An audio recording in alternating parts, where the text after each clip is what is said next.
Toutes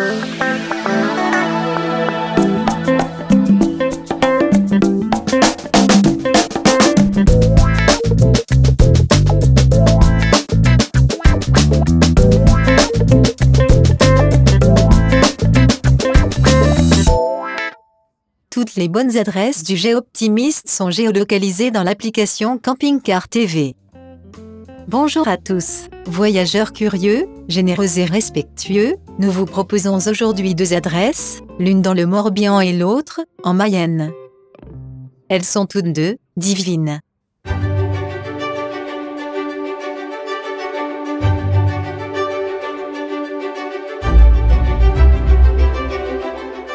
Mallet 3 est plébiscité par les camping-caristes. Ils apprécient la ville, ils apprécient d'être au bord de l'Oust et en plein cœur de ville, si vous voulez, à Mallet 3.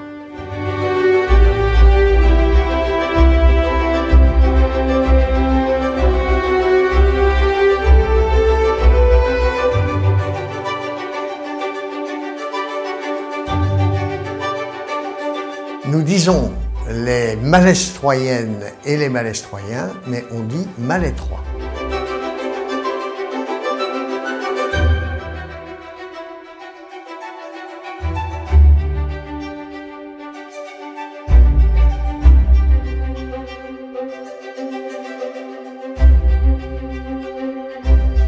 Et donc Mallet 3 est une cité millénaire de Bretagne, c'est-à-dire le 19 janvier 1343, il y a eu une des grandes trêves, la plus longue trêve de paix qui a été signée entre le roi de France et le roi d'Angleterre à Mallet 3. Elle a duré 3 ans. Donc vous voyez, c'est la guerre de succession de Bretagne, la guerre de 100 ans, hein, comme son 100 ans c'est long, mais à Mallet 3, il y a eu la plus longue trêve qui a été signée, qui a duré 3 ans.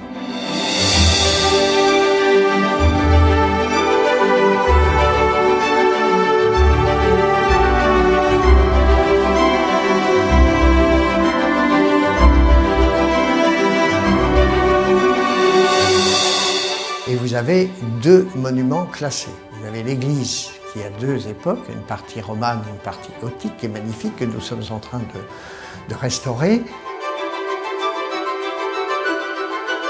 Et vous avez la maison dite de la Truie qui file, qui aussi est classée et va être très prochainement restaurée par un privé, puisqu'elle appartient à quelqu'un, un de mes adjoints d'ailleurs. Et vous-même, vous êtes originaire de Mallet 3. Vous êtes né ici. Je suis né à la clinique des Augustines. Et puisque nous parlons de l'histoire, chargée d'histoire, donc il y a eu le Moyen-Âge, et ensuite il y a eu la Seconde Guerre mondiale, où Mallet 3 a joué un rôle très important lors de cette Seconde Guerre mondiale, puisque il y avait malheureusement des dizaines et des dizaines de blessés, parachutistes et autres, qui était opéré de nuit à la clinique des Augustines, ici, en cœur de ville. Et il y avait une religieuse qui s'appelait Mère Yvonne-Aimée, qui était la supérieure générale, et qui cachait les militaires en religieuses, pour les cacher lorsque la Gestapo, qui était dans une des ailes de la clinique, faisait des descentes dans l'établissement. Cette religieuse a reçu en 1947 la Légion d'honneur des mains du général de Gaulle. Le général de Gaulle a ôté son képi devant deux seules femmes. La mère Yvonne-Aimée de Mallet 3 et la reine d'Angleterre.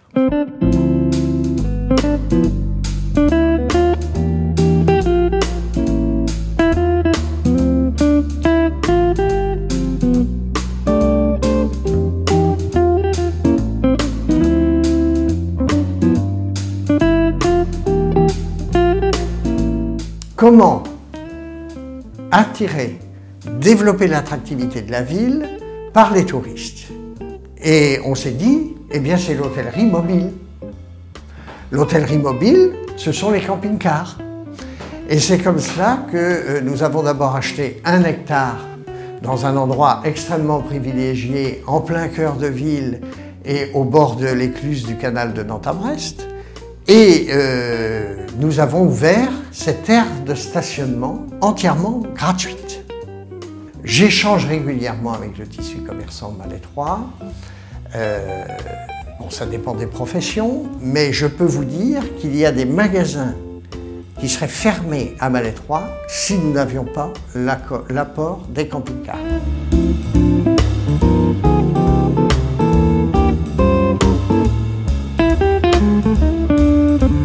Si je comprends bien, monsieur le maire, les camping-cars pour Malétroit, c'est une bénédiction. Alors, c'est-à-dire, comment est venu ce pardon des camping-caristes? C'est ce que vous voulez me dire. J'ai bien compris. Donc, notre curé de Malétroit, qui est très dynamique, a eu l'idée de lancer le pardon de la Saint-Gilles avec une bénédiction qu'il fait. Chaque camping-car passe devant les prêtres qui bénissent les camping-cars.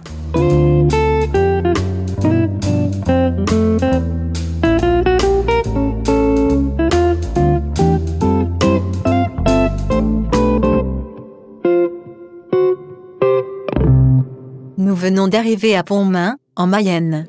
Voilà, je crois qu'on peut vraiment, quand on arrive à Pontmain, se garer, laisser son véhicule et puis prendre un moment de repos dans la basilique, dans le calme de la basilique, assister à un office. Pourquoi tout le monde est invité, il n'y a pas besoin de montrer son certificat de baptême pour entrer dans une église catholique, hein. Tout le monde est bienvenu, on peut discuter, la communication est assez facile pour peut-être parler un peu de sa vie et puis faire le point pendant quelques heures et puis reprendre sa route. Nous sommes dans la basilique de Notre-Dame de Pontmain, en Mayenne, un petit village de 800 habitants qui abrite une très grande église, donc une basilique de 1200 places, qui a été construite à la fin du XIXe siècle suite à une apparition mariale qui a été reconnue par l'Église catholique précisément le 2 février 1872. L'apparition, elle, date du 17 janvier 1871.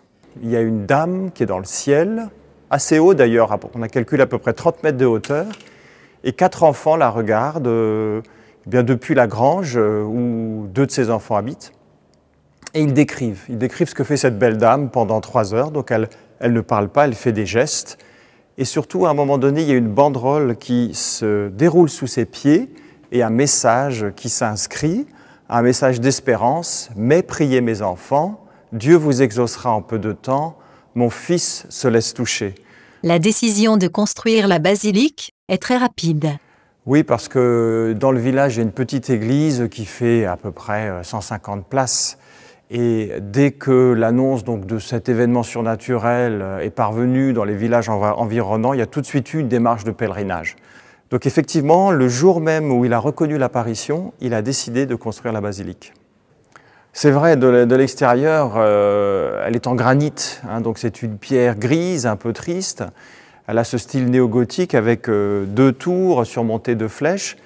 Donc on la voit bien, mais elle n'est pas extrêmement bouleversante de beauté. Mais à l'intérieur, effectivement, c'est un petit trésor parce qu'il y a beaucoup de vitraux. Et en particulier, il y a des vitraux bleus. On est baigné dans une lumière bleu dans cette basilique, et plus on avance, plus il y a des teintes de rouge qui apparaissent, et dans le cœur, c'est vraiment le rouge qui domine. Et donc on a comme cela, comme une... Là je vais parler un petit peu théologiquement, on a donc le bleu de Marie, hein, de la Vierge Marie, qui nous conduit tout doucement vers le rouge de la croix, puisque la croix de Jésus, c'est le sang versé. Voilà, donc on a un sens même profond spirituel avec ces couleurs.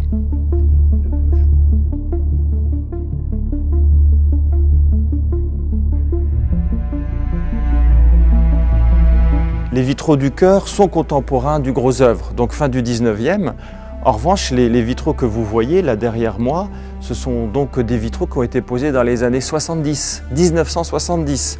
Je ne sais pas si vous aurez l'occasion de voir la rosace, mais elle, qui est raccord, je pourrais dire, avec les vitraux, elle date de 1998, juste avant le millénaire.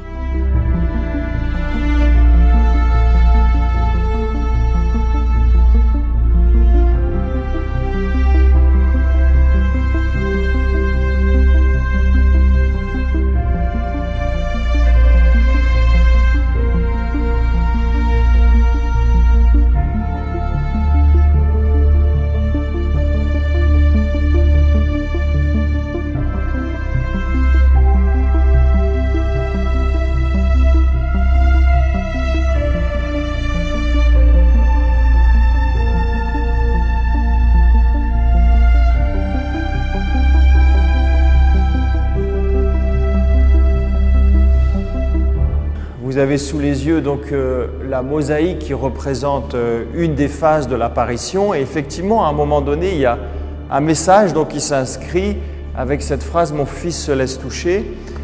Donc c'est un peu énigmatique, mais quand on réfléchit, on trouve du sens quand même à cette phrase. Alors, se laisser toucher, eh bien, c'est le contact.